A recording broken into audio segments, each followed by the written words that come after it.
पत्र अध्याय क्रमांक 2 आणि वचन क्रमांक 15 आम्ही मागच्या भागामध्ये वाचलो होतो. पुन्हा एक वर तिथून आपण स्टार्ट करूया. यासाठी की या कुटील व विपरीत पिढीत या कुटील व विपरीत पिढीत तुम्ही निर्दोष व निरुपद्रवी निर्दोष व निरुपद्रवी अशी देवाची निष्कलंक मुले देवाचे निष्कलंक मुले असे व्हावे.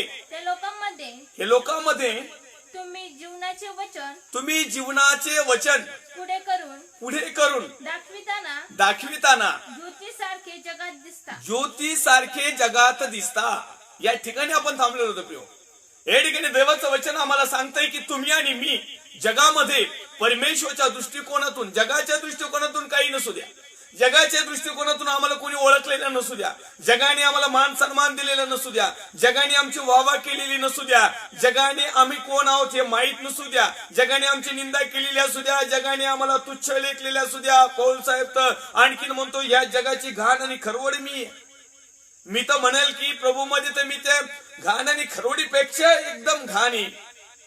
जगाने आम्हाला काही समजू द्या, परंतु देवाच्या दृष्टिकोनातून माझ्या प्रिय भावांनो, बहिणींनो, आई आणि वडिलांनो, जे परमेश्वराचं भय धरणारे लोक आहेत, जग त्यांचा सन्मान करू, अनादर करू, निंदा करू, नालस्ती करू, वाहवा करू, आणखीन काय करायचं ते करू, परंतु देवाच्या दृष्टिकोनातून तुमचं आणि माझं जीवन परमेश्वराने जर ज्योती समान, या बल्बच्या उजेड्या समान, प्रकाशा समान, मिठा समान, रुचकर जर दिलेला आहे तर निश्चितार्थानं हे लोकांना दिसलं पाहिजे.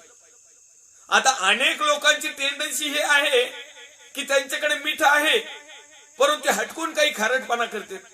असे पण काही विभाग आहेत. काहींकडे मीठ आहे परंतु ते आणखी असे आहेत की ते टाकीतच नाही, ते अळणी करतात.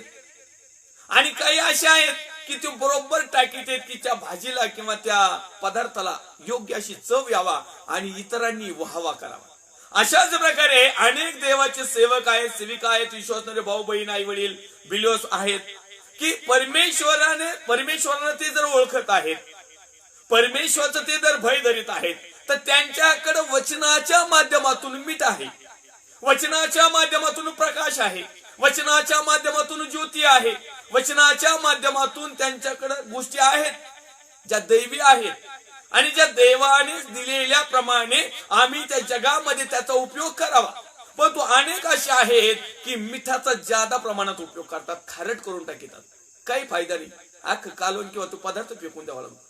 काही अळणी आहेत, पण अळणी वाढल्यानंतर काही लोकांना जर समजा ते खायचं नसेल ते थोडस मीठ टाकून खाऊ शकतात. म्हणजे जे काही आम्हाला पूर्वी 4 पिढ्या 7 पिढ्या 50 वर्षाचं जे कमकुवत देवाचं रियालिटी जर कमी प्रमाणात मिळाली असेल, ते मीठ आहे, परंतु त्याला चव येण्यासाठी अधिक आणि अधिक देवाच्या वचनाचं मानना, अधिक आणि अधिक देवाच्या वचनाचं श्रवण, अधिक आणि अधिक देवाच्या वचनामध्ये सहभागिता, अधिक आणि अधिक आज्ञा पालन, अधिक आणि अधिक देवाचं परमेश्वराचं भय धरणं, अधिक आणि अधिक सत्य स्वीकारल्यानंतर त्या जीवनाला खरी मजा, त्या पदार्थाला खरी चव, त्या दिसण्याला खरी अंदाय. बल्ब लावलाय पण बल्बाचा उजेडच पडा ना, काय ते करता त्या बल्बाला, लाइटिंग घे, वायरिंग घे, मोठा हेलोजन लावलाय पण बल्बातच फॉल्ट, त्या ज्योतीमध्येच फॉल्ट, सगळी वायरिंग जरी उखाडली, सगळं होल्डर फिल्डर जरी चेक केलं पण तू बल्बातल्या तारीच गेलेले आहेत, बल्ब लागण कसा. अशा प्रकारे माझ्या प्रिय भावांनो, बहिणींनो, आई वडिलांनो, आज या जगामधलं म्हणजे कुटील पिढी जी आहे, विपरीत पिढी जी आहे, आज्ञाभंगाची जी पिढी आहे, अशा प्रकारे परमेश्वराने त्यांना ज्योती म्हणून पाठवलं, परमेश्वराने त्यांना मीठ म्हणून पाठवलं, परमेश्वराने त्यांना प्रकाश म्हणून पाठवलं, परमेश्वराने इतरांना मार्गदर्शक म्हणून पाठवलं, परमेश्वराने त्याच्या राज्याच्या वाढीसाठी तुम्हाला आणि मला जीवन दिलं, यासाठी की तुमचा आणि माझा परमेश्वराच्या कृपेच्या दयेच्या माध्यमातून आमचं जीवन सफल व्हावं. आणि यासाठी एकच आहे, ज्यांच्या जीवनामध्ये परमेश्वराचं भय आहे आणि जे परमेश्वराने दिलेले आज्ञाविधी नियम पाळत आहेत, त्यांचं जीवन ज्योतीसारखं, प्रकाशासारखं आहे. आणि म्हणून माझ्या प्रिय भावांनो, बहिणींनो, आई वडिलांनो, या ठिकाणी देवाचं अभिवचन आम्हाला शेअरिंग करत असताना या ठिकाणी लिहिलं आहे पुढं, ज्योतीसारखे जगात दिसता, असे झाले तर माझे धावणे व्यर्थ झाले नाही, असे प्रेषित पौल साहेब म्हणत आहेत. फिलिपकराच्या पत्रामध्ये फिलिपकराच्या मंडळीला ते म्हणत आहे की मी जवळ असताना सगळं सत्य तुम्हाला समजून सांगितलं, मी जवळ असताना सगळ्या आज्ञा विधी नियम सांगितल्या, मी जवळ असताना सगळ्या प्रकारचं पवित्र आत्म्याचं मार्गदर्शन तुम्हाला दिलं, जे मला मिळालं तेच दिलं. मी कदापि माझ्या स्वार्थी वृत्तीमधून तुम्हाला कुठल्या प्रकारचं एक माझ्या स्वतःच्या डामडौलासाठी किंवा स्वतःच्या मोठेपणासाठी कुठल्याच प्रकारच्या बाकीच्या कोणत्याच गोष्टी शिकवल्या नाही. वेळ प्रसंगी तुम्हाला जड जाईल, वेळ प्रसंगी तुम्हाला राग येईल, वेळ प्रसंगी तुम्हाला चिड येईल, वेळ प्रसंगी तुम्ही माझ्यावर दातवट खाताल, वेळ प्रसंगी तुमची तुम्हाला घृणा वाटेल. अशा कठोर शब्दामध्ये देखील परमेश्वरचं वचन मी तुमच्यापर्यंत पोहोचवलं यासाठी की देवाच्या नावाचा महिमानी करू व्हा, यासाठी की तुम्ही सत्यामध्ये असावं, यासाठी की तुमच्या तुटलेल्या बल्बाच्या तारा जुडाव्यात, यासाठी की तुमच्या वायरीचे जे फॉल्ट झालीत ना ते वायरी नीट व्हाव्यात, यासाठी की तुमचा प्रकाश एकदम मर्क्युरी सारखा पडावा आणि लोकांनी तुमच्याकडे पाहून माझ्या तुमचा जगाचा उद्धार करता प्रभू येशू ख्रिस्त याचा गौरव करावा. यासाठी प्रेषित पौल साहेबांनी कुठलीच कसर सोडली नाही. वेळ प्रसंगी त्याने सगळ्या गोष्टी जशा केल्या त्या आतापर्यंतच्या रेकॉर्डनुसार कुठल्याच सेवकाने केल्या नाही, कुठल्याच शिष्याने केल्या नाही. इतक्या परमेश्वरचं भय धरून त्या निवडलेल्या पात्र प्रेषित पौल साहेबांनी केले आणि त्यांनी अनेक मंडळाची रचना केली, अनेक मंडळांना मार्गदर्शन केलं, अनेक मंडळांना स्थिरावलं, अनेक मंडळाला तो एक मर्क्युरी सारखा, एक हॅलोजन सारखा देवाचं अभिषिक्त वचनाचं पक्क प्रकटीकरण असलेलं रियालिटी जीवन स्वतःच जगून इतरांना मार्गदर्शक ठरणारं जे जीवन त्या प्रेषित पौल साहेबांनी लिहिले. ते प्रेषित पौल साहेब परमेश्वरचं भय धरत होते आणि तेच प्रेषित पौल साहेब त्या वचन सोडत असताना, त्या मंडळाला स्थिरवत असताना, मंडळीला परमेश्वरच्या भय, भीती, घाबरणं या विषयावर त्या मंडळीला एक प्रवचन करीत असताना, त्यांना शिकवत असताना तो म्हणत आहे, जर तुम्ही ज्योती सारखे दिसले, जर तुम्ही ख्रिस्तासारखे दिसले, जर ख्रिस्ताचे गुण तुमच्यामध्ये आले, जर तुम्ही परमेश्वरचं भय धरलं, जर तुम्ही सत्य स्वीकारलं, जर तुम्ही सत्य आचरायला सुरुवात केली, जर तुम्ही विधी आज्ञा नियम चिंतन मनन अध्ययन करून पाळायला शिकले, म्हणजे अनुकरण क्रियाशील जीवनामध्ये जर शिकले, तर तो म्हणत आहे की तर असे झाले तर माझे धावणे व्यर्थ झाले नाही. म्हणजे तुमच्यासाठी जे पालक वर्ग आज श्रम घेतात, माझ्या प्रिय बिलिओस भावांनो, बहिणी नाही वडिलांनो, मी पुन्हा एक वार सांगेन, पालक साहेबांचा आदर करा, रेव्हरंड साहेबांचा आदर करा, बिशप साहेबांचा आदर करा, कोऑर्डिनेटर साहेबांचा आदर करा, फादर गुरुजी जेवढे कोणते साहेब आहेत त्यांचा आदर करा तुम्ही, कारण ते तुम्हामध्ये प्रभूमध्ये श्रम करतात आणि त्यांचे श्रम व्यर्थ जाऊ नये म्हणून माझे प्रिय भावांनो, बहिणी नाही वाटलं, जसं पौलाने श्रम केलं तसं जर तुम्ही करत आहात तर निश्चित अर्थाने डबल सन्मानास तुम्ही योग्य आहात. मी थोड्या वेळापूर्वी एक देवाच्या अभिषिक्त सेवकांचा एक कार्यक्रम पाहिला लाईव्ह शिक्षणला. रेव्हरंड पास्टर रिचर्ड जॉन आणि सुंदर असं मंडळीविषयी, पालक साहेबांविषयी, देवाच्या सेवकाचा आदर करा याविषयी त्यांनी सुंदर असं मार्गदर्शन केलं. खूप मनापासून, आत्म्यापासून hats off, praise the Lord, देवाला परमेश्वरला गौरव असो. त्या ठिकाणी त्यांनी स्पष्टरित्या वॉर्निंग केली, ते घाबरले नाही कुणाला, एकदम रियालिटी, सत्य, फॅक्ट, परमेश्वरला भिवून, लोकांना भिवून त्यांनी वचन शेअरिंग केलं नाही. तर त्या बोलत असताना ते म्हटले की जर सेवकाचा तुम्ही अपमान केला, जर सेवकाला तुम्ही तुच्छ लेखलं, जर सेवकाचं तुम्ही जर ऐकलं नाही किंवा सेवकाला जे हवं आहे त्या गोष्टी दिल्या नाही, तर निश्चित अर्थानं आमच्या जीवनाला कुठल्याच प्रकारचं आशीर्वादाचं जीवन मिळणार नाही. चांगली गोष्ट आहे, प्रेज द लॉर्ड, हे सत्य पण आहे. पण माझ्या प्रिय भावांनो, बहिणी नाही वाढलानो, कदाचित एक शब्द त्यांच्याकडून राहून गेला, कारण त्यांनी अनेक उदाहरण देखील दिले. मोशे विरुद्ध ज्यावेळेस देवाच्या लोकांनी कुरकुर केली, देवाच्या सेवकाबरोबर ज्यांनी कुरकुर केली त्यांचा नाश झाला. परंतु आजच्या सध्याच्या काळामध्ये मोशे सारखे सेवक राहिले नाहीत, एलिया सारखे सेवक राहिले नाहीत, गिदोन समशोना सारखे सेवक राहिले नाहीत. जेवढे काही देवाचे अभिषिक्त सेवक होऊन गेले त्या जुन्या करारातले कोणतेच सेवक राहिले नाहीत. आजचे सेवक फक्त पोट भरून राहिलेत आणि म्हणून लोक त्यांना पोट भरून देत नाही तर पाठ भरून देते.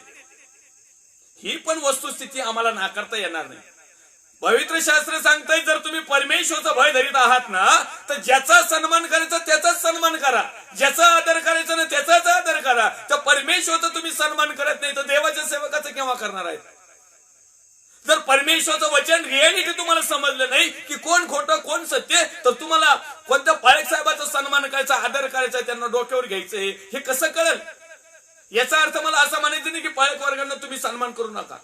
पाळक साहेबांचा सन्मान आदर करणं हे तुमचं आद्य कर्तव्य आहे, कारण ते तुमच्यामध्ये प्रभूमध्ये श्रम करतात जसं पौल साहेबांनी केलं. आणि मग प्रेषित पौल साहेब या ठिकाणी मला मुद्दामून त्या सेवकांची या ठिकाणी आदरयुक्त मी त्यांचा सन्मान करतो, आदर करतो. हे उदाहरण काय घेण्यात आलं? कारण फिलिपकरांच्या पत्रामध्ये अध्याय क्रमांक 2 आणि वचन क्रमांक 16 मध्ये असं लिहिलंय की प्रेषित पौल साहेब असं म्हणतात की असं झाले तर माझे धावणे व्यर्थ झाले नाही व माझे श्रमही व्यर्थ झाले नाही, असा अभिमान मला ख्रिस्ताच्या दिवशी बाळगण्यास कारण होईल. मी जी सेवा केली त्या सेवेचं श्रम हेच की लोकांमध्ये परिवर्तन घडलं पाहिजे. माझ्या बिलिओस भावांनो, बहिणी, आई वडिलांनो, जसं प्रेषित पौल साहेब परमेश्वराचं भय धरून देवाचं आदर करत होते, सन्मान करीत होते, इतर सेवकांचा देखील सन्मान करत होते. पेत्र, योहान, याकोब जे काही परमेश्वराचे अभिषिक्त सेवक सेविका होते त्या प्रत्येकाचं प्रेषित पौल साहेब स्वागत करायचे, आदर करायचे, सन्मान करायचे. आणि जर का ते चुकले का टोला सुद्धा द्यायचे. कोणता? वचनाचा, वचनाच्या माध्यमातून सत्याचा. आदर करणं, सन्मान करणं म्हणजे त्यांच्यावर नुसतंच फुलाचा वाशव करणं नाही. हे जे फुलं दिसतात ना इथे, हे नुसतं फुलाचा वाशव नाही करायचा. त्या फुलामध्ये एक वधस्तंभ आहे.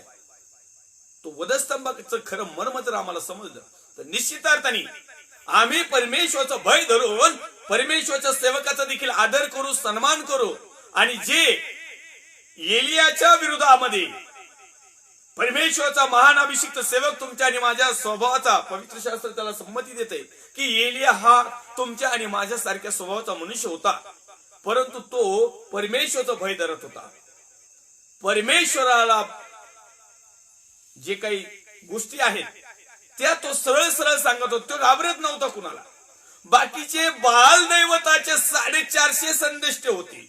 इकडे देवाचा सेवक एकटा एलिया संदेष्टा आणि एका बाजूला 450 संदेष्टे. आता घडीभर आपण उदाहरण म्हणून घेऊ, एक पाळक साहेब एलिया आणि 450 पाळक साहेब बाल. आता या ठिकाणी घडलंय काय की जसं राजा बोलेन दल हाले ना, अशा प्रकारे तो राजा जसा बोलायचा तसं हे 450 संदेष्टी आणि आणखीन त्यांचे पिल्ल कुणी असतील ते राजाच्या पुढे, जी हुजूर, जी राव साहेब, yes master, yes Lord, praise Lord. अरे पण तो काय आज्ञा देतोय, तो काय फरमान काढतोय, तो आम्हाला काय शिकवतोय, तो आम्हाला कशाची पूजा करायला लावतोय, तो आम्हाला कशाचा आदर करायला लावतोय, तो आमच्यावर कुठली गोष्ट लादतोय, तो आमचं स्वातंत्र्य हिरावून घेतोय का, तो आमच्या मधली सत्यता नाकारण्यासाठी आम्हाला कृतिशील जीवनामध्ये देवापासून दूर नेतोय का, या गोष्टी पहा ना. एलियापासून त्या ठिकाणी त्या गोष्टी पाहायच्या आणि तो त्यांना नकार द्यायचा. तो म्हणता नाही, देवाच्या आत्म्याने मला सांगितलंय की हे खरं नाही, किंवा देव म्हणत आहे की हे चुकीचं आहे, यामध्ये मी सहभागिता घेणार नाही. हे 450 जे होते ना पास्टर लोक, या ठिकाणी ते म्हणत आहे, कारण त्या ठिकाणी संदेष्ट लिहिलेलं आहे. आपण उदाहरण म्हणून पास्टर नाव लिहिलंय, कारण संदेष्ट म्हणल्यानंतर आता संदेष्ट कमी तर त्या ठिकाणी हे म्हणायचे, राजा म्हणतो ना मुंडका आलो, राजा म्हणतो ना खाली झोपायचं, राजा म्हणला ना कुलांट्या उड्या खायच्या, पाळक म्हणले ना तेलाची आखी बाटली पी, म्हणायचंच नाही तेल प्यायल्यावर काय होईल, ते सकाळी बघायचं काय होईल ते, पण म्हणतेच ना. परंतु एलिया म्हणजे परमेश्वराचं खरं भय धरणार जो भाऊ बहीण आई वडील याजक पास्टर एवढं बिशप साहेब गुरुजी साहेब कोऑर्डिनेटर साहेब असतील ना, ते मात्र यामधून चेक करणार, हे आमचा खरा आरसा, हे आमचं खरं स्वरूप दाखवणार, ही आमची खरीखोर, याच्यामधून आम्हाला समजेल की आम्ही परमेश्वराचं भय धरणारे आहोत.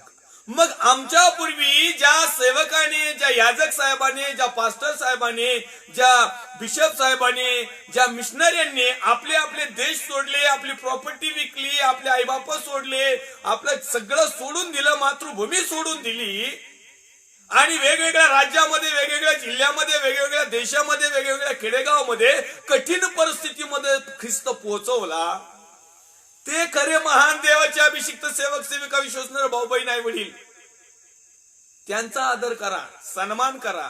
आम्ही त्यांचा आदर करतो. त्यांनी मिशनच्या नावाने जमा केलेली त्यांच्या घराहून विकून, वावर शिवर विकून, प्लॉट बंगले विकून जे काही तुटपुंजी त्यांनी जमा केली आणि या ठिकाणी मिशनऱ्यांनी जी जागा घेतली ना, आम्ही जागा विकणाऱ्या सेवकाचा सन्मान करतो. इतके आम्ही हुशार, इतके आम्ही धार्मिक, इतके आम्ही परमेश्वरचे भय धरणारी.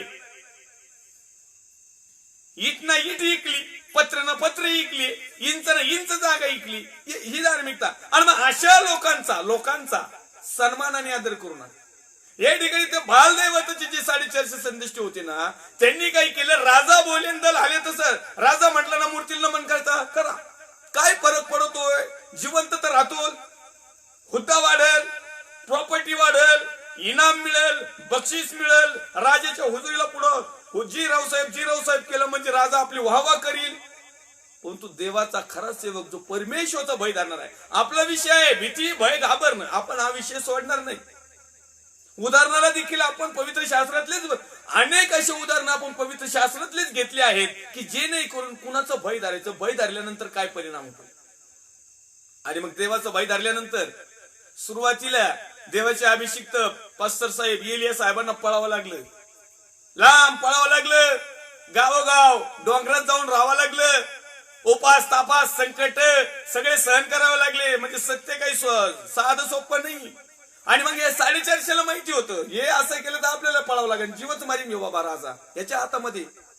तुमचा माझा सर्व जगाचा उत्पन्न करता, विनाश करता, न्यायाधीश आणि दया करणारे सगळ्या गोष्टीचा सार्वभौम अधिकार ज्याला आहे, जर त्याचाच आम्ही भय धरत नाही, म्हणून माझ्या प्रिय भावानं बहिणी आई वडिलांनो, फिलिपकराच्या पत्रामध्ये फिलिपकराच्या मंडळीला प्रेषित पौल साहेब ज्यावेळेस मार्गदर्शन करतात, त्यांच्यासाठी ज्या प्रेषित पौल साहेबांनी जे कष्ट घेतले, ज्या प्रचार फेऱ्या केल्या, ज्या ठिकाणी त्यांना देवाचं वचन समजून सांगितलं, परमेश्वरचं भय कसं धरायचं सांगितलं, त्यांना सांगितलं का मी एकटाच लय मोठा हॅलोजन नाही, तुम्ही हॅलोजन आहात, तुम्ही प्रकाश आहात, तुम्ही मीठ आहात, तुम्ही दिवा आहात, हे प्रेषित पौल साहेब म्हटले. म्हणून तो म्हणत आहे की या ठिकाणी आपण वाचलं की 15व्या वचनामध्ये की त्या लोकांमध्ये तुम्ही जीवनाचे वचन पुढे करून दाखवताना ज्योतीसारखे जगात दिसता.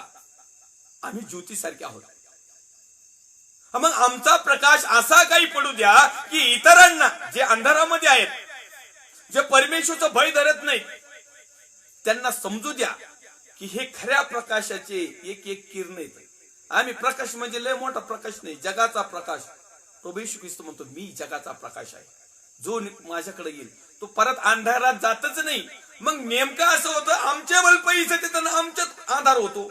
म्हणजे जे पूर्वी प्रकाशमय होते, ज्यांना सत्य समजलं, ज्यांनी पवित्र दानाची रुची घेतली, ज्यांना सत्य समजलं, जे परमेश्वरचं भय धरले, जे प्रभूमध्ये वाटेकरी झाले आणि चालत असताना ज्या काही प्रेषित पौल साहेब किंवा इतर सेवकांचे जे काही हाल अपेष्टा सहन करण्याची टायमिंग आला, त्यावेळेस मात्र आम्ही ख्रिस्तपणा सोडून दिला. त्यावेळेस आमची बॅटरी डाऊन झाली आणि आमच्या जीवनामध्ये अंधार घुसला. माझ्या प्रिय भावांनो, बहिणींनो, आई वडिलांनो, देवाचा सेवक 7 वेळेस जरी पडला तो सिंहाच्या गर्जनेप्रमाणे उठेल.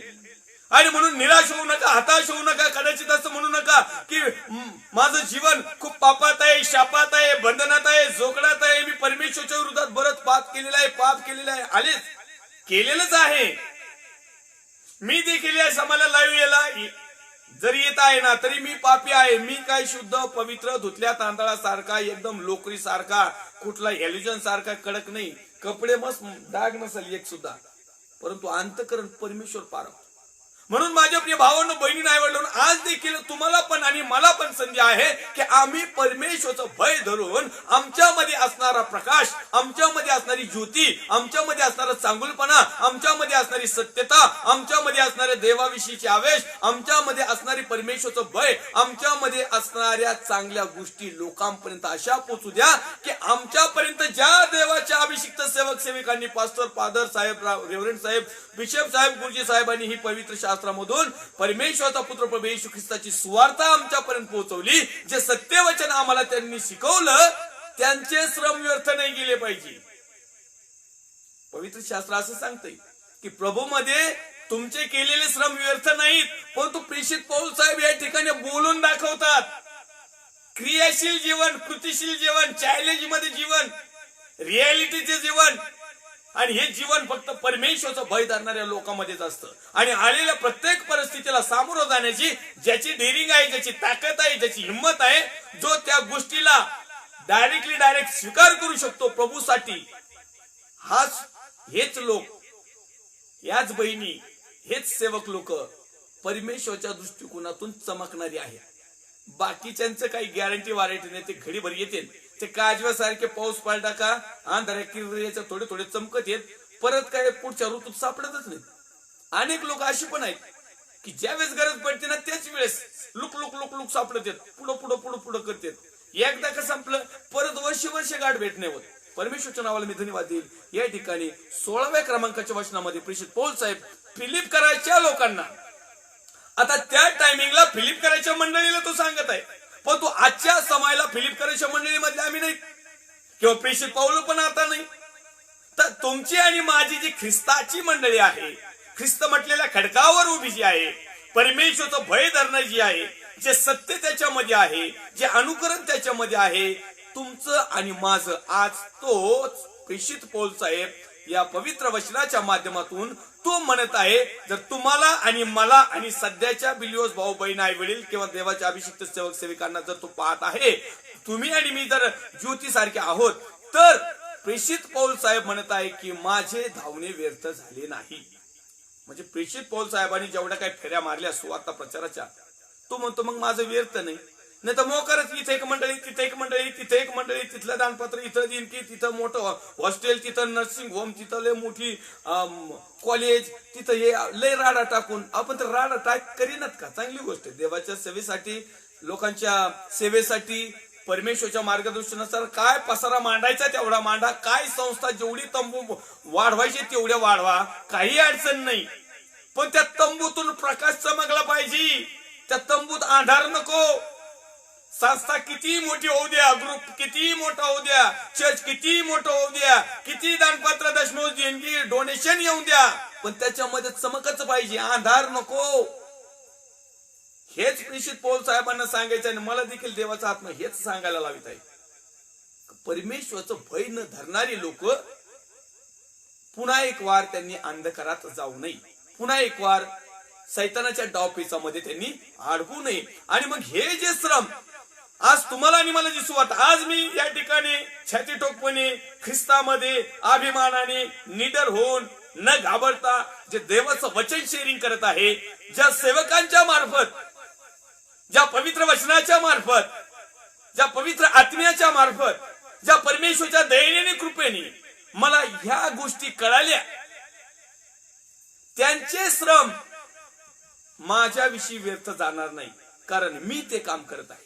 तर प्रेषित पौल साहेबांची आणि तुमच्या आणि माझ्या जे मंडळीचे पास्टर याजक फादर साहेब असतील ना, त्यांची हीच इच्छा आहे की माझे मेंढर नेहमी, माझे लोक नेहमी, विश्वासणारे भाऊ बहीण आई वडील नेहमी, चर्च मधले सर्व सभासद नेहमी ज्योती सारखे चमकणारी असावेत. त्यांच्या जीवनामध्ये सगळ्या प्रकारच्या गोष्टीची भरपुरी असावी, आणि जरी नसली तरी प्रभू मध्ये ते सर्वदा आनंदात, प्रेमात, प्रीतीमध्ये, शांतीमध्ये, दयामध्ये, निंदा सहन करण्यामध्ये, त्रास सहन करण्यामध्ये, जगातल्या खेळी खुशालीमध्ये नाही, आत्मिक खेळी खुशालीमध्ये, जगाचं भय नाही, परमेश्वराचं भय धरून सत्यामध्ये जीवन जगणारे लोक असावे. म्हणजे प्रेषित पौल साहेब म्हणते, जर असं जर असेल तर माझ्या दृष्टिकोनातून त्याचा स्वतःच्या समाधानासाठी परमेश्वराने आमच्यावर केलेल्या दयेनुसार तो म्हणताय की माझं धावणं व्यर्थ झालं नाही. अनेक लोक मोकार धावतात एका एका दिवसात 3-3, 4-4, 5-5 मंडळामध्ये प्रार्थना मोकार धावतात. आपण त्या धावण्या पाठीमाग तुमचं धावणं व्यर्थ आहे का या देखील गोष्टी चेक करायला पाहिजे. आणि या गोष्टी चेक करायला लय वेळ नाही लागत. तिथं फक्त सत्य वचन एकदा प्रकट केलं ना की ते वचनच सांगत की समोरच्या मंडळीमध्ये काय गडबड आहे, समोरच्या साहेबामध्ये काय काय गोंधळ आहे, समोरचे कोणतेही मोठे पंडित असो डॉक्टर असो त्यांच्या मधला नेमकं त्यांना म्हणायचंय काय आहे, ते वागतेत काय आहे. लय जास्त वेळ नाही लागत. बिर्याणी जर शिजायला ठेवली ना पार तळाला हात घालीत नाही माणूस शिजली का नाही, तो वरचा एक कण घेत ना असं बघतो भाताचं शीत त्याच्यावर अंदाज लावतात का शिजली. त्याच्यामुळे मंडळीतला आमचा कोणताही व्यक्ती जरी घेतला बिलिओस भाऊ बहीण आई वडील त्याच्यामध्ये तेच ख्रिस्ताचे गुण पाहिजे जे दिसल्यामुळं म्हणतील की हे ख्रिस्ती आहेत, हे ख्रिस्ताचे आहेत, हे खरे राजपुत्र आणि राजकन्या, हे खरे अधिकारी, हे खरे वारीस, यांचंच खरं स्वर्गाचं राज्य आहे, जगातले राज्य यांचंच आहे. परमेश्वर तुमच्या आणि माझ्याविषयी वशील. शबास बाल्या विश्वसूत असा तू थोडक्याविषयी विश्वसू राहिला. नाही तर काही काही लोक आहे वर भात काचा वर पाणी खेळत आहे आणि खाली भात जळाला भोगुळ सुद्धा जाळून टाकीत येत. याचं कारण काय असं पण बरीच परिस्थिती. खालून कुकर सगळा काळा कोळा झालेला, भात फार चिकाटलेला आणि वर बघत येतं पाणी गता गता करतय, मध्ये बघितलं तर भात काचाच. अशा काही मिनिस्ट्री आहेत का काही भेसळ आहेत की काही समजत नाही. हे प्रभूचे लोक आहेत का जगातले लोक आहेत. जगातले म्हणावं तो प्रभूचं नाव घेतात, प्रभूचे म्हणावं तो प्रभूचे गुण नाही. म्हणजे याचा अर्थ नेमकं भय भीती दडपण नाही. आणि भय भीती दडपण नसल्या कारणाने या सगळ्या उपद्रव होतात. याला काही कोणी रोखू शकत नाही. मीच माझ्या मनाचा राजा, मीच माझ्या रूपाचा राजा. मग कसं का वाकडं तिकडं दिसाना, टकलं पडलं तरी 50 वेळेस का गो मारणार, मीच माझा रूपाचा राजा. प्रभू मध्ये तसं नाही. परमेश्वराने म्हटलं पाहिजे. प्रेषित पौल साहेब एका पत्रामध्ये म्हणत आहे तुम्ही तर राजे बनले आहात. बरं ठीक आहे बनले तर बनले पण राजासारखे तर वागा. आम्ही राजपुत्र आणि राजकन्या आहोत. बरं ठीक आहे आहेत ना ओके. तो राजा प्रभू येशू ख्रिस्त कसा वागला मग तुमच्या मध्ये तसेच वागा, काही अडचण नाही. परंतु ह्या गोष्टी ज्या अर्थी आमच्या जीवनात होत नाही त्या अर्थी आम्ही परमेश्वरचं भय धरणारे लोक नाही. फक्त आम्ही परमेश्वरचे लोक आहोत असं लोकांना दाखवणारे लोक आहोत. या ठिकाणी तो म्हणत आहे की असं झालं तर माझे धावणे व्यर्थ झाले नाही व माझे श्रमही व्यर्थ झाले नाहीत. आता आम्हाला वचन काय सांगतं, प्रभू मध्ये केलेले श्रम व्यर्थ जाणार नाही. या ठिकाणी लिहित आहे माझे श्रमही व्यर्थ झाले नाहीत. म्हणजे प्रेषित पौल साहेबांनी मंडळीसाठी जे श्रम घेतले, मंडळीसाठी जे ते धावले, आज आमच्यासाठी तुमच्यासाठी तुम्ही ज्या कोणत्या मंडळीमध्ये असाल, ज्या कोणत्या मंडळीमधले सभासद असाल, जे काही तुमच्या चर्चचे तुम्ही सभासद असाल त्या ठिकाणच्या पालक साहेबांनी तुमच्यासाठी श्रम घेतलेले आहेत, कष्ट घेतलेले आहेत. तुमच्यासाठी ते रात्रंदिवस फिरलेले आहेत. तुमच्यासाठी त्यांनी पाऊस पाहिला नाही, थंडी पाहिली नाही, ऊन पाहिली नाही. तुम्ही दानपात्र नाही दिलं तरी पालक साहेब तुमच्याकडे आलेले आहेत. तुमच्या एका एका कुटुंबासाठी त्यांनी उपास प्रार्थना केल्यात. तुमच्या एका एका कुटुंबासाठी पावसात ते आलेत. तुम्ही त्यांचा अपमान केला तरी बिन लाजासारखे लाजा सोडू सोडू आलेत. मी तर काही वेळेस गेलो, मला हाकलून दिलं तरी मी परत जायचोच. असे आहेत देवाचे अभिषिक्त सेवक सेविका विश्वसणारे भाऊ बहीण आई वडील की त्यांनी प्रभूमध्ये श्रम केलेले आहेत. आणि म्हणून ते श्रम व्यर्थ जाऊ नये. तर श्रम व्यर्थ केव्हा जातात, ज्या वेळेस लाभाच्या गोष्टी शिकवल्या जातात, तोंड पूजाच्या गोष्टी शिकवल्या जातात, लोकांच्या फक्त मनधरणीच्या गोष्टी ज्या ठिकाणी शिकवल्या जातात किंवा ज्या ठिकाणी परमेश्वरचं भय रियालिटीमध्ये कसं आहे हे न शिकवता जगातल्या दृष्टिकोनातून केवळ नामधारीपणामध्ये जर आम्ही श्रम केलेले असले तर 100% व्यर्थ जाणार. भले तिथे तुमचे 10च लोक असणार, जर प्रभूमध्ये तुम्ही जर श्रम केलेले असेल आणि ते काटेकोरपणे ख्रिस्ताचेच लोक असणार. परंतु जर लाभासाठी नुसतं सांगडोंगासाठी तुमच्याकडे 100 जरी मेंढर असले परंतु तुम्ही त्यांच्यासाठी केलेले श्रम 100% व्यर्थ जाणार. मी तुम्हाला वचनाचं रियालिटीचं प्रकटीकरण देतो. या ठिकाणी अनेक लोक प्रकटीकरण एवढंच देतात की प्रभूमध्ये केलेले श्रम व्यर्थ जाणार नाही. अरे बाबा मग प्रभूमध्ये तू श्रम कसे केलेत हे पण डिपेंड आहे ना. हे प्रेषित पौल साहेब इतकं स्वतःचं सगळं समर्पण करून त्या मंडळीसाठी झटतात आणि ते स्वतः म्हणतात, जर हे गुण तुमच्यामध्ये जर असतील, हे क्वालिटी तुमच्याकडे असतील, हे परमेश्वरचं भय तुमच्याकडे असेल, ही सत्यता तुमच्याकडे असेल, हे तुमचं वागणं उठणं बसणं चांगलं असेल, हे तुमच्यामधलं प्रकाश इतरांना दिसत असेल आणि त्या माध्यमातून ख्रिस्ताचा जर गौरव होत असेल, पालकांचा नाही, संस्थेचा नाही, मिनिस्ट्रीचा नाही, ब्रदरांचा नाही, सेवकाचा नाही, लिडराचा नाही, आराधकाचा नाही, ज्या देवाचा गौरव होत आहे, मग प्रभू प्रेषित साहेब त्या ठिकाणी म्हणत आहे की आता खरोखर माझे प्रभू मध्ये केलेले श्रम व्यर्थ नाही. कारण आम्ही जे काही करतो ते प्रभू मध्ये भय धरून, परमेश्वरची भीती धरून, परमेश्वरला घाबरून काही गोष्टी केल्या पाहिजे.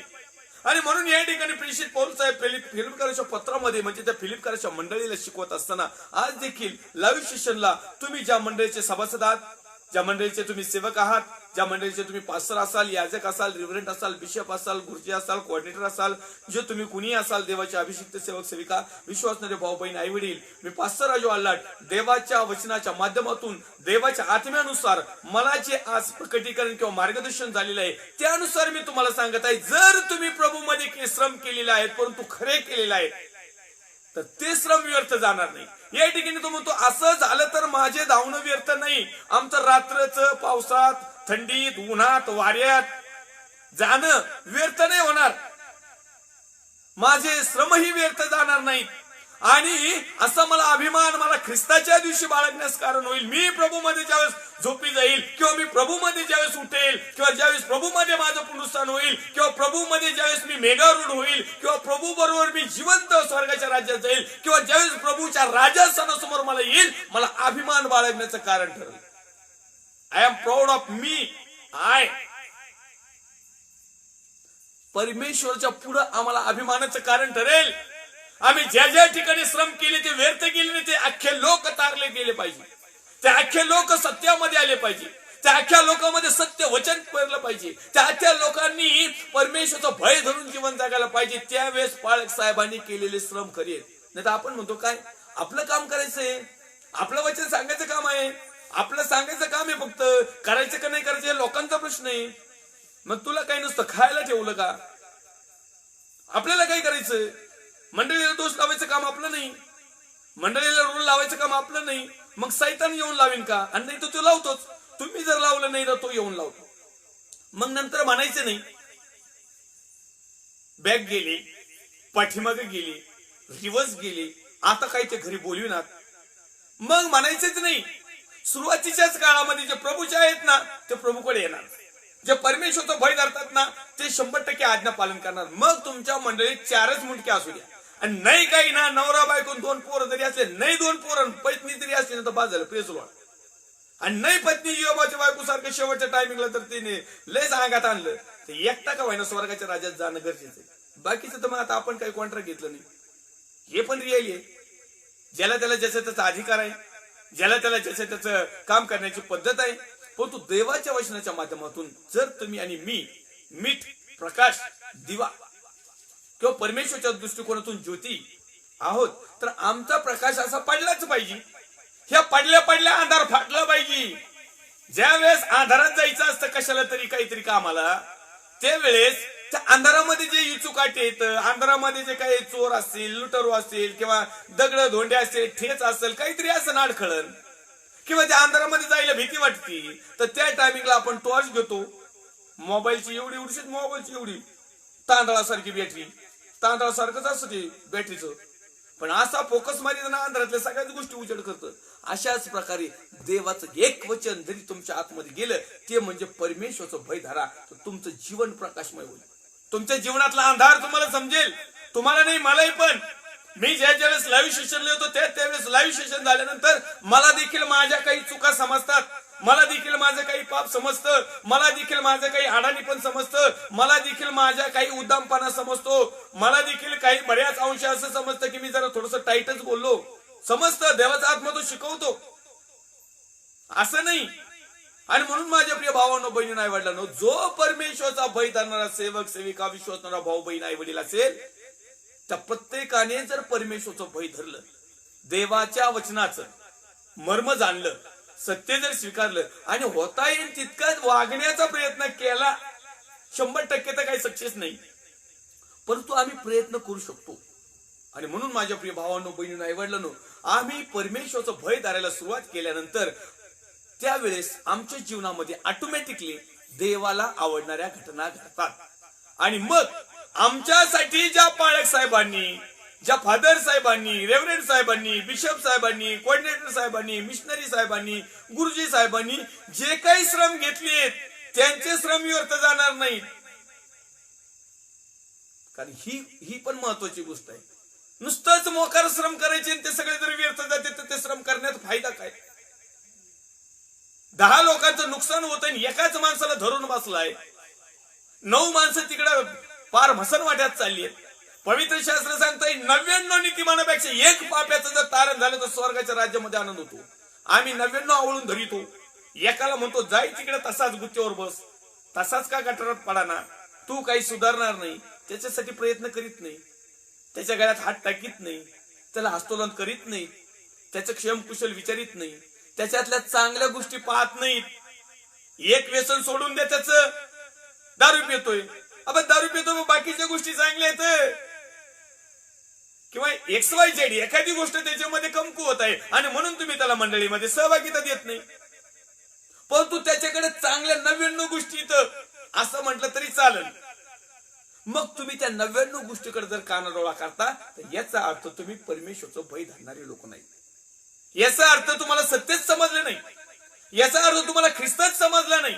आणि म्हणून पवित्र शास्त्र सांगतोय की मी नीतिमाना नव्हे तर पाप्यांना तारायला आलेलो आहे. आणि म्हणून माझ्या प्रिय भावांनो, बहिणींनो, आईवडिलांनो, या 2021 मध्ये परमेश्वरने जर तुम्हाला आणि मला जिवंत जर ठेवलेला आहे तर निश्चित अर्थानं आतापर्यंत आम्ही जे प्रभूमध्ये श्रम केलेले आहेत किंवा करत आहोत किंवा इथून पुढे परमेश्वर हे श्रम करण्यासाठी आम्हाला जर जिवंत ठेवित आहे तर माझ्या प्रिय भावांनो, बहिणींनो, आईवडिलांनो, तुम्ही स्वतः परमेश्वरचं भय धरा आणि इतरांना भय धरा शिकवा. तुम्ही स्वतः सत्यावर ठाम राहा आणि इतरांना देखील सत्यावर ठाम राहण्यासाठी हे करा. तुम्ही देखील वचनाप्रमाणे आचरण करा आणि इतरांना देखील शिकवा. एकमेकांची आपसापसात क्षमा करा, एकमेकावर प्रेम करा, दया करा. पवित्र शास्त्र सांगतंय भीत एखादा जर जाळात अडकलेला असला, लेज कामातून गेलेला असला तर भीत त्याच्यावर दया करा. आग्नीत घुसून ओढून ताडून त्याचं तारण साधा. हे प्रेषित पौल साहेब करायचे. बऱ्याच लोकांना प्रेषितांची सेवाच आवडत नाही. ते म्हणतात आपलं हे बरे येत राव, पेत्र बरे येतं, योहान पास्टर तर खूप छान, ते यरुशलेमेत किंगच होते. आणि पेत्र तर एकच नंबर. पेत्राला म्हटलं तू आता पोपच साहेब, आता तू आख्या वर्ल्डचा तूच बादशाह, तुझ्याच हातात आखे ख्रिस्ती लोक, तू करशील ती पूर्व दिशा. लिहिलं नाही तरी लोकांनी त्याला करून टाकलं, त्याच्याच हातात किल्ल्या दिल्या. मग दुसऱ्याकडे गेलं तर मग आपण स्वर्गाच्या राज्यात जाणार नाही. हे गलत शिक्षणाचे भाग आहेत. आमचाच माणूस आमच्याच मिनिस्ट्री मधून स्वर्गाच्या राज्यात दार निघतय, आमच्याच मिनिस्ट्री मधून शिडी लावली ती चढली का बरोबर स्वर्गाच्या राज्यात जाती. अहो, सर्वात महत्वाची शिडीचं पहिलं टोक, पहिलं पाऊल जे आहे ना परमेश्वरचं भय, दुसरं पाऊल आहे ना ज्ञान, तिसरं पाऊल आहे ना सत्य. आता आपला विषय नाही त्या शिडीच्या टोकावर, आपला ज्यावेळेस वेळ मिळेल त्यावेळेस आपण शिडीचं टोक पाहू आणि त्याच्या पायऱ्या स्टेप कशा कशात हे देखील पाहणार आहोत. माझ्या प्रिय भावांनो, बहिणींनो, आईवडिलांनो, आपला विषय आहे भीती, भय, घाबरणं, भाग क्रमांक 56 मध्ये. तर या ठिकाणी प्रेषित पौल साहेब फिलिप्पियरांच्या पत्रामध्ये लिहित असताना तो म्हणत आहे की माझं धावणं व्यर्थ होणार नाही. आज जर मी लाईव्ह सेशनला जर तुम्ही देवाचे अभिषिक्त सेवक सेविका विश्वासणारे भाऊ बहीण जे लाईव्हला आहात, यानंतर जे काही कुणी पाहत आहेत, जर तुमचं ऐकण्यात पाहण्यात आणि जर परिवर्तन जर करीत नाही तर माझा घसा ताणणं व्यर्थ आहे. परंतु तुमच्यापैकी विश्वासणाऱ्या भावापैकी किंवा नंतर आलेल्या पैकी जो पाहतो आणि बदलतो ना तर माझं श्रम योग्य आहे. 1 घंटा घसा ताणायचं योग्य सोपं नाही. ताणून बघा तुम्हाला लागलं तर. चॅलेंज आहे आपली, प्रेषित पौलासारखी चॅलेंज आहे. 1 घंटा सारखं तुम्ही आरडून दाखवा, प्रभू मधलं सत्य प्रकट करा आणि ते पण लाईव्ह सेशनला. तुम्हाला खुर्चीवर बसून सुद्धा अर्धा घंटा होतोय का पहा. मग हे जर मी एवढं सगळं करत आहे, आता मी मुड्डतेने, आड्डतेने, गर्वाने, अभिमानाने बोलत नाही. तर यासाठी तुम्हाला एक उदाहरण म्हणून सांगत आहे. तर एवढं सगळं करून जर लोकांच्या पल्ल्या पडत नाही, लोकांचं परिवर्तन होत नाही, लोक बदलू इच्छित नाही, लोक परमेश्वरचं भय धरू इच्छित नाही, लोक जर सत्य स्वीकारित नाही, तर मी केलेलं श्रम व्यर्थ असं जर वचनाप्रमाणे जर धरलं, माझंही एकट्याचं तारण होईल, पण तुमच्या अख्ख्याचा सत्यानाश होईल. हे 100% काळ्या दगडावरली रेख. कारण हे एक गोष्ट आहे, मी लाभासाठी नाही, ही गोष्ट परमेश्वराची आहे, परमेश्वरापासून आहे. आणि परमेश्वरची इच्छा आहे की तुमचं आणि माझं या वचनाप्रमाणे जीवन असावं. त्याच्यामध्ये मी देखील आहे. सत्यानाश व्हायचं ठरल्यावर माझाही होईल, काही सांगता येत नाही. देव आहे तो. माझ्या मधल्या छोट्या गोष्टी तो काढील, माझ्या मधले पण गुप्त पाप काढील, माझ्या मधल्या पण नावडणाऱ्या गोष्टी काढील, माझ्या मधले पण असणारं तोंड पाटील की काय XY असन. परमेश्वर मलाही पण पाहिल ना. मग तुमच्या आणि माझ्यावर सगळं जाळण दूर. मग तुम्ही आणि मी एक घंटा जर देवाच्या नावाचा महिमा आणि गौरव चिंतन म्हणून अध्ययन रोज आणि रोज करत आहोत, बाकीच्या इकडच्या तिकडच्या पोस्ट पाहत नाहीत, इकडच्या तिकडच्या युट्यूबचे मनोरंजन करमणुकीचे कार्यक्रम सोडून देऊन आपला अनमोल अमूल्य वेळ जो परमेश्वराने तुम्हाला आणि मला जिवंत मनामध्ये दिलाय, जर तुम्ही आणि मी चिंतन म्हणून अध्ययनामध्ये जर घालत आहोत, तर निश्चित अर्थाने हे श्रम व्यर्थ जाऊ नये. तुमचे देखील आणि माझे देखील आणि जगाचे देखील आणि बिलिओस भाऊ बहीण आईवडिलांची देखील हीच तर त्या परमेश्वरची इच्छा आहे, हीच तर त्या सेवकाची देखील इच्छा आहे, आणि हीच माझी देखील इच्छा आहे. हीच देवाच्या अभिषिक्त सेवक सेविकांची इच्छा आहे. हीच लाईव्हला असणाऱ्या देवाचे अभिषिक्त लोक जे सेवक आहेत, पास्टर आहेत, त्यांची देखील हीच इच्छा आहे की एवढं सगळं व्यवस्था श्रम केल्या जातात, धावपळ केल्या जातात, उपवास प्रार्थना केल्या जातात. अहो कोणत्या जातीचे, कोणत्या गावाचे भाऊबंद नाही, धड घरात नाही, धड कुठलेच नाही, त्यांच्यापासून धड प्रॉपर्टी नाही, दानपात्र नाही, काहीच नाही. त्याच्यासाठी जर देवाचा सेवक एवढं काही करतो, तर त्याला एकच असतं की ज्या लोकांसाठी मी श्रम केले त्यांचं परिवर्तन व्हावं, ते लोक बदलून जावं, ते लोकांनी सत्य स्वीकारावं, त्या लोकांनी प्रभूमध्ये भय धरावं, ते लोकांनी पवित्र आत्म्याने भरावं. हे त्याचं बक्षीस आहे. तो तुमच्या पैशावर काढील मोहितो. तुमच्या पैशासाठी तो देवाचा सेवक नाही झाला. आणि जे झालेत ना ते वेगळा विभाग आहे. तो आपला डिपार्टमेंट नाही. तो डिपार्टमेंट जगातला डिपार्टमेंट आहे. तो डिपार्टमेंट अधोलोकातला आहे. तो डिपार्टमेंट नरकाचा डिपार्टमेंट आहे. तो आपल्या सार्वकालिक जीवनाकडे येणारच नाही डिपार्टमेंट. तो डिपार्टमेंट भीती आहे या भागातला नाहीच. त्या डिपार्टमेंट मध्ये जेवढे काही कामाला आहेत ना, त्यांचा विषयच घ्यायचं नाही, त्यांचं नावच घ्यायचं नाही. परंतु जे तुम्ही आणि मी प्रभूमध्ये श्रम करत आहोत, रियालिटी मधली, सत्यामधली, परमेश्वराला भेऊन वचनाप्रमाणे जे आम्ही धावत आहोत, जे आम्ही श्रम करीत आहोत, जो आम्ही विश्वास ठेवित आहोत, जे आम्ही कृती आणि आचरण करत आहोत, हे यांच्यासाठी त्यांचा विषय सोडून द्या. त्यांच्या संपलेला आहे. तुम्ही आणि मी भले ते आता जिवंत आहेत आणि आपल्यापेक्षा जादा वर्ष राहतील, काही सांगता येत नाही. आपण लवकर जातो की अनेक दिवस लागतील लोकांना ठकवायला, परंतु ते शेवटी आपल्याकडे येणार नाही. तिकडे त्यांची ना आपली भेट होईल.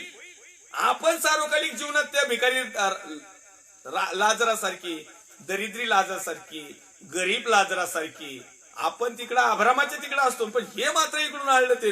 हो पळे साहेब, आमची फॉर्च्युनर गाडी देतो भाऊ, पण इकडे येऊन द्या आम्हाला. आता आमच्या तुटक्या सायकलीला कोणी विचारित नाही. आमच्याकडे आता कोणीच लक्ष देत नाही. तुम्ही घ्या, गाड्या घ्या, बंगल्या घ्या, घोडे बांधा, काय फॅक्टऱ्या टाका, वॉटर ऍक्वागार्डच्या टाका, नाही तर ऑइल मिल टाका, तेलाच्या टाका, नाही तर स्टॅच्यूच्या टाका, कॅलेंडरच्या, नाही तर फॅक्टऱ्या खोला. काय खोलायचे ते खोला, काय लोकांना लुटायचं ते लुटा. तुम्ही आणि मी परस्पर विरोधी आहोत. आम्ही सरळ सरळ जे देवाचं भय बाळगणारे लोक आहेत, भीती बाळगणारे लोक आहेत, देवाच्या वचनाप्रमाणे चालणारे आहेत, सत्य आचरणारे आहेत, होता येईल तेवढं सालस मनन जीवन जगणारे आहेत, इतरांना ख्रिस्त दाखवणारे आहेत ना, ते प्रकाशात अंतराळातल्या प्रकाशासारखे चमकतील. हे पण चमकतील, पण हे अधोलोकात चमकतील, चांगले चमकतील. इथं तरी तेल लिखित होते, तिथं तेलाच्या कढईत घालतील. काही सांगता येत नाही. आता तिथली सजा कशी माहित नाही मला. मला जर प्रभूने प्रगटीकरण दिलं ना, तिथं कशी कशी सजा असते नरकात राज्यात, तर मी 100% मी तुम्हाला सांगेन. पण तो अंदाज सांगतो, कारण हा व्याकुळ झाला, तो अग्नीने भाजत होता. याचा अर्थ तिथं चटक्यान चुटकीच, तिथं काय मटके नाहीत गार पाण्याची.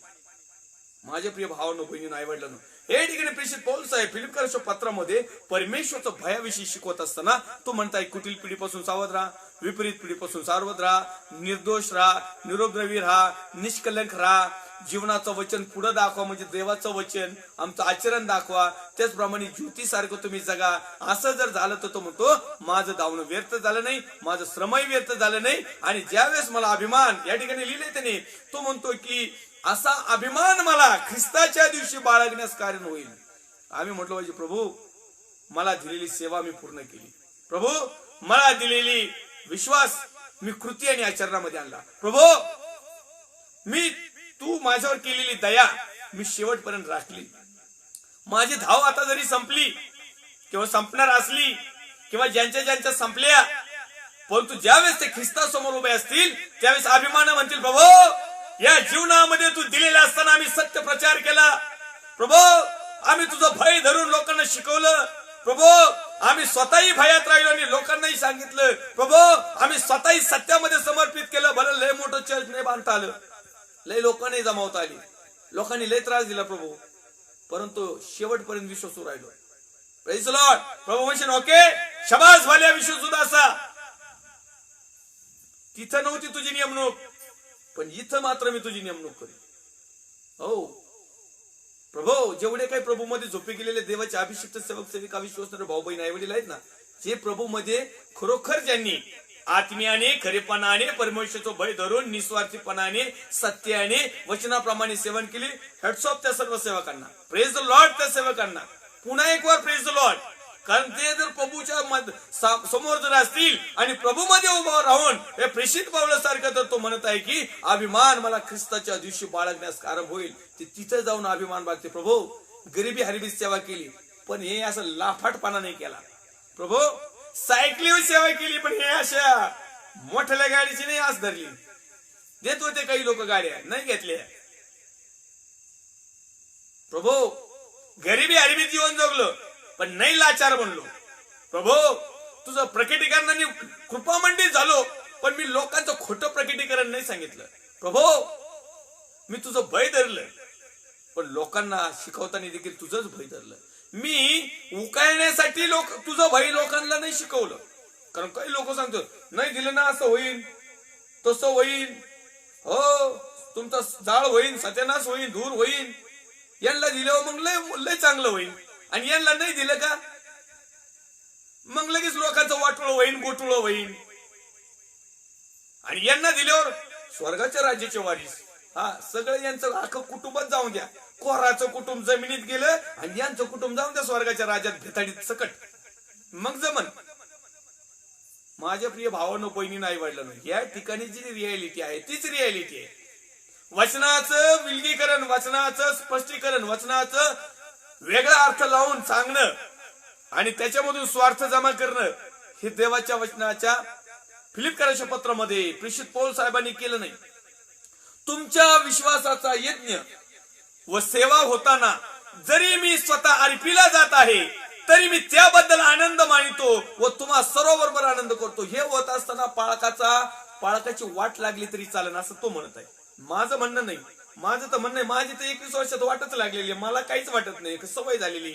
मला पूर्णपणे मी प्रभू मध्ये अभिमान बाळगतो. मला सगळ्या गोष्टीचा परमेश्वराने एक धीर दिला, संयम दिला, ताकद दिली पचवण्याची. यावेळी पचवण्याची ताकद लागते. शरीर यष्टी अशी जरी असली ना त्याच्यावर जाऊ नका तुम्ही. या ठिकाणी देवाचं वचन प्रेषित पौल साहेब फिलिप्पियराच्या लोकांना म्हणताय तुमच्या विश्वासाचा यज्ञ व सेवा होताना जरी मी स्वतः अर्पीला जात आहे. प्रेषित पौलाने स्वतःचं जीवन अर्पण केलं. मी मुद्दाहून या ठिकाणी परमेश्वराचा पुत्र प्रभू येशू ख्रिस्ताने त्याचं सर्वस्व अर्पण केलं. त्याऐवजी मी तुम्हाला सांगत आहे की देवाच्या सेवक प्रेषित पौलाने त्याचं सर्वस्व अर्पण केलं यासाठी की आज तुमच्यामध्ये देवाचे सेवक सेविका विश्वासणारे भाऊ बहीण आई वडील अभिषिक्त आज हजर आहेत. त्यावेळेस प्रभू येशू ख्रिस्त स्वतः देहाने होता. आज आमच्यामध्ये आत्मेने आहे, वचनाने आहे, सत्याने आहे, तो सार्वभौम आहे, सर्व ठिकाणी आहे. तो भाग वेगळा. पण तो आज अनेक प्रेषितांनी जे शुभवर्तमान चांगल्या गोष्टी परमेश्वरचं भय आमच्यापर्यंत पोहोचवलं ते प्रभू मध्ये झोपी गेलेत. त्यांचंही दुकान बंद करा पण तू घडीभर आता सध्या लाईव्ह सेशन मध्ये जे काही जगामध्ये जितके काही देवाचे अभिषिक्त सेवक सेविका विश्वासणारे भाऊ बहीण आई वडील आहेत, जे परमेश्वरचा भय धरतात, जे सत्यामध्ये समर्पित आहे, ज्यांच्याकडे सत्य आहे, जे परमेश्वरच्या वचनावर आधारित जीवन जगतात, त्यांनी तुमच्यासाठी सगळं समर्पित केले. काहींनी केलंय, काहींनी सगळंच तुमचं वरवळून घेतलं. आता हा भाग वेगळा आहे. या ठिकाणी लिहिलंय तुमच्या विश्वासाचा यज्ञ व सेवा. आता विश्वासाचा यज्ञ म्हणजे काय? विश्वासाचा यज्ञ. आता काही इथं काही बकरी द्यायची का, कोंबडा द्यायचा का, होले द्यायचे का, पारवे द्यायचे का, मेंढरू द्यायचे? विश्वासाचा यज्ञ काय? विश्वास आशा धरलेली गोष्ट, मागितलेली मिळालेली गोष्ट. परंतु हा विश्वास जो आहे तो कृती, आचरण, क्रिया, लागलीच काम करणे, त्याच्यामधून रिझल्ट दाखवणे, त्याला म्हणतात विश्वासाचा यज्ञ. आपण जसं म्हणतो ना, प्रकटीकरणाच्या पुस्तकामध्ये अध्याय क्रमांक 19 आणि वचन क्रमांक काही 2-4 मध्ये लिहिलेलं 4 वेळेस हालेलुया हालेलुया हालेलुया हालेलुया. आपण पण म्हणतो परमेश्वर स्तुती आणि स्तवनामध्ये विराजमान होणारा देव आहे, त्याला हालेलुयाचा स्तुतीचा यज्ञ अर्पण करा. कोणता यज्ञ अर्पण करा? हालेलुया, स्तुती, धन्यवाद, प्रेज लॉर्ड, प्रभूचा गौरव असो, आभारी प्रभू, धन्यवाद प्रभू, प्रेज गॉड. हे जे काही जय मसीह की जे काही XYZ असेल, हा जो यज्ञ आहे. आता विश्वासाचा यज्ञ काय आहे? की विश्वास हा कृती विना निर्जीव आहे. म्हणजे जर आम्ही कृती करत नाही तर आम्ही यज्ञ करीत नाही. यज्ञ म्हणजे वारंवार त्याच्यापर्यंत धुपाप्रमाणे जाणारा, त्याला आवडणारा, त्याचा श्वास घेऊन त्याने आम्हावर प्रसन्न होणारा. पहिल्या काळामध्ये अर्पण करायचे, पहिल्या काळामध्ये यज्ञ करायचे, परमेश्वर त्या ठिकाणी यायचा, ते यज्ञ, ते अर्पण, ते जे काही असेल त्याचा स्वाद घ्यायचा, त्याचा सुवास निघायचा आणि त्याने तो आनंदी व्हायचा, खुश व्हायचा आणि मग तो लोकांना आशीर्वाद द्यायचा. आज आमच्याकडे विश्वासाचा यज्ञ, आम्ही विश्वासाप्रमाणे कृती ज्यावेळेस करतो, तो हा यज्ञ, हा सुवास, ही प्रार्थना, ही विनंती, हे परमेश्वरच्या भयामध्ये केलेल्या ज्या काही गोष्टी आहेत त्या परमेश्वरापर्यंत जातात आणि परमेश्वर आमच्या जीवनातल्या त्या समस्या, त्या चिंता, काळज्या, व्याधी, टेन्शन, ताण, दबाव, गरिबी, हरिबी, आजार, विकार, पीडा, जे काही आमचं आहे ना, मग ते जातं. मोकारच म्हणायचं नाही, प्रभू तुला बसलेल्या फटकेने आम्हाला आरोग्य मिळालंय, येशूच्या नावात ते आरोग्य मी स्वीकारतो. स्वीकारतो कशाला स्वीकारतो? तुझ्याकडे काही आहे का भांडवल द्यायला? तुझ्याकडे काही आहे का विश्वासाचं यज्ञ? तुझ्याकडे आहे का काही कृती, आचरण, कर्म, क्रिया? काही मोकार म्हणायचं नाही, त्याच्यासाठी क्रियाच करावं लागते. दुकानात गेली तर नोटच मोडावं लागते. किती पिळकुटी करून 2000ची नोट ठेवली, दुकानात गेली, सुट्टी झाली का समजून जायचं, घरात गेली का ती परत येत नसती. गेली, नोटच द्यावं लागती. काही ना काही द्यावाच लागत. या सैतानाच्या गुलामगिरीतून, झोकडातून, बंधनातून सोडवण्यासाठी तुमचा माझा उद्धार करता प्रभू येशू ख्रिस्ताने स्वतःचं जीवन त्या ठिकाणी दावाला लावलं, स्वतःचं जीवन अर्पण केलं, स्वतः समर्पण झाला. तुमच्या आणि माझ्यासाठी तो मरण पावला, उठला, गाडला गेला, उठला गेला. आजही तो तुमच्या आणि माझ्यामध्ये आत्म्याच्या स्वरूपात आहे. त्यांनी जो पवित्र आत्मा दिलाय, आज तो तुमच्या आणि माझ्याबरोबर वचनाद्वारे आहे. म्हणून त्या परमेश्वराचं भय धरा. माझ्या प्रिय भावांनो, बहिणींनो, तुमच्या विश्वासाचा यज्ञ व सेवा होताना जरी मी स्वतः अर्पीला जात आहे तरी मी त्याबद्दल आनंद मानतो व तुम्हा सर्वांबरोबर आनंद करीतो आणि त्याचाच तुम्ही आनंद माना व माझ्या बरोबर आनंद करा. या ठिकाणी शॉर्टकट मध्ये तुम्हाला सांगण्याचा उद्देश, आपला वेळ झालेला आहे, शॉर्टकट मध्ये तुम्हाला सांगण्याचा उद्देश हाच आहे की प्रभूच्या लोकांनो आनंद करा, आनंद करा. पुन्हा सांगेल आनंद करा, परंतु कधी? विश्वासाचा यज्ञ म्हणजे क्रियाशील जीवन. आणि म्हणून तो प्रेषित पौल साहेब म्हणतो, मला जर आनंद होईल ना तर मी तुमच्या आनंदात सहभागी आणि तुम्ही माझ्या आनंदात सहभागी. पण इथं असं आहे, फक्त एकटाच आनंद करतो, बाकीचे दुःखात असतात. मग तो आनंद काय कामाचा? माझ्या घरात खेली खुशाली, माझ्या शेजारी रडागागी, तर माझा आनंद काय कामाचा? तर त्यांच्या जीवनात देखील तो आनंद पाहिजे. मग हे ज्योतीचे काम आहेत, हे प्रकाशाचे काम आहेत, हे सत्याचे काम आहेत. हे काम म्हणजे परमेश्वरचा भय धरणारा लोकांमध्येच ह्या गोष्टी घडतात. आपण मला काय करायचंय त्याच्या दुःखात मला काय घेणं देणं? माझ्या घरात तर आनंद आहे ना, मग मी आनंदाने हर्ष उल्हास करीन. अरे पण तुझ्या शेजारीचे लय लांबही नाही, मग तिचं दुःख कर. तुझ्या आनंदात सहभागी ते होतील ज्यावेळेस तू जाऊन त्यांच्या दुःखात सांत्वन करशील. आणि या गोष्टी केव्हा मिळतात? परमेश्वरचं भय धरल्याशिवाय बाकीच्या कोणत्याच गोष्टी मिळत नाही. म्हणून मी तुम्हाला सांगितलंय, स्वर्गाचं राज्य जर शिडीने जायचं ना, तर पहिलीच पायरी आहे परमेश्वरचं भय धरायचं. या पायऱ्या चढल्याशिवाय आम्हाला जातच येत नाही. हे कृतीन, आशान, प्रीतीन, श्रीतीन हे नंतरचे आहेत. हे पाळक साहेबांजवळ नाही तर, हे पाळक साहेब मध्येच लटकलेले इथं, हे लय वरच्या टोकाला गेलेले नाही तर. काही देवाचे अभिषिक्त सेवक सेविक आहेत, ते आणखी बऱ्याच लांब गेलेत, पण अजूनही सांगता येत नाही. कारण बायबल असं सांगतंय, शेवटच्या काळात विश्वासणारे फसल्या जातील. शेवटच्या काळात अनेक सोंगे ढोंगी येतील. शेवटच्या काळात अनेक लोक परमेश्वरच्या विरोधात होतील. शेवटच्या काळात बरेच, मग या शिडीवरून बरेच लोक घसरणार आहेत, गर्दी कमी होणार आहे. म्हणून माझ्या प्रिय भावांनो, बहिणींनो, आईवडिलांनो, जर तुम्ही परमेश्वरचं भय मनापासून, आत्म्यापासून जर धरीत आहात, तुम्ही शिडीवरून नाही घसरणार. तुम्ही आणि मी फिक्स परमेश्वरचे लोक आहोत. येऊया परमेश्वरच्या नावाला धन्यवाद देऊया. या ठिकाणी आपण थांबा. सुंदर अशा संधीबद्दल आम्ही परमेश्वरचा गौरव करूया. तो महान आहे, सदाजीवी आहे. आपण 56 भागामध्ये भीती, भय, घाबरणं या विषयावर चिंतन मनन अध्ययन केलेलं आहे. पुढच्या लाईव्ह सेशनला पुन्हा एक वार काही रेफरन्स नुसार आपण भीती, भय, घाबरणं या विषयावर चिंतन मनन अध्ययन करत आहोत. येऊया, ही वेळ आहे प्रार्थनेची. आपण प्रार्थना करूया. पवित्र थोर सेनाधीश देव बाप्पा, जसे आहोत तसे तुझ्या पवित्र हातामध्ये आहोत. प्रभू येशू ख्रिस्ताच्या प्रेमाने सामर्थ्यवान नावात परमेश्वर देव बाप्पा, विशेष तू आमच्या कृपा दृष्टी केलीस त्याबद्दल तुझे आभार मानतो. एकच मागतो, आम्ही सर्वांनी तुझं भय धरावं आणि त्या भयाच्या माध्यमातून पवित्र शास्त्रामध्ये लिहिलेले सर्व प्रकारचे आशीर्वाद, आज्ञा, विधी, नियम पाळण्यास तू आम्हाला मार्गदर्शन करावं अशी कृपा कर. यासाठी मी प्रार्थना करतो माझ्या भारत देशासाठी, माझ्या भारत देशातील सर्व राज्ये, माझ्या महाराष्ट्र राज्य, महाराष्ट्र राज्याचे मुख्यमंत्री माननीय उद्धवजी साहेब, त्यांचे सर्व सहकारी टीम, विरोधी पक्ष नेते देवेंद्र फडणवीस साहेब, त्यांचे सर्व सहकारी team, police department, doctors, nurse, सेवाभावी संस्था, वैयक्तिक लोक, देवाचे अभिषिक्त सेवक सेविका, विश्वसणाऱ्या मंडळ्या, सर्व संस्था, त्याचप्रमाणे माझ्या भारत देशाच्या सरहदीचं संरक्षण करणारे मिलिटरी फोर्स, कमांडो जवान, त्यांचे सर्व टीम, प्रिय बाबा, त्याचप्रमाणे सर्व प्रकारचे त्यांचे कौटुंबिक लोक, प्रिय प्रभू, आम्ही तुझ्या पवित्र हातामध्ये तो, ज्यांच्या समस्या आहेत, चिंता आहेत, काळजी आहेत, व्याधी आहेत, टेन्शन आहे, ताण तणाव, जे आजारात आहेत, प्रिय बाप्पाची आर्थिक परिस्थिती आहे, ज्यांना कामकाजाची गरज आहे, ज्यांच्या मिळकत अडकलेली असेल, ज्या ज्या प्रश्न, ज्या ज्या प्रॉब्लेम मध्ये जे जे लोक असतील, प्रभू येशूच्या नावामध्ये, प्रत्येकाच्या नावाप्रमाणे, प्रत्येकाच्या गरजेप्रमाणे, प्रत्येकाच्या प्रार्थनेप्रमाणे, प्रभू येशूच्या नावामध्ये प्रत्येकाला यश समायला परमेश्वर देव आशीर्वादी जीवन दे आणि प्रत्येकाच्या प्रार्थनेचं उत्तर दे आणि त्यांनी विश्वास ठेवावा आणि तुझ्या महान आणि गौरवी नावाचा सन्मान आदर त्यांनी करावा आणि परमेश्वर देव तुझं भय धरून उर्वरित आमचं जोपर्यंत तू येत नाही तोपर्यंत जीवन, जोपर्यंत आम्ही जिवंत आहोत तोपर्यंत तुला तुझं भय धरून आम्ही जीवन जगावं, तुझ्या योजनेनुसार जीवन जगावं अशी देखील तू कृपा कर. पुन्हा एक वार सर्व आदर, गौरव, सन्मान, महिमा तुला दे. ख्रिस्त येशू जो होता, प्रभू येशू रक्त की जय, प्रभू येशू रक्ताचा जयकार असो. Amen, amen, amen. Praise the Lord. Thank you.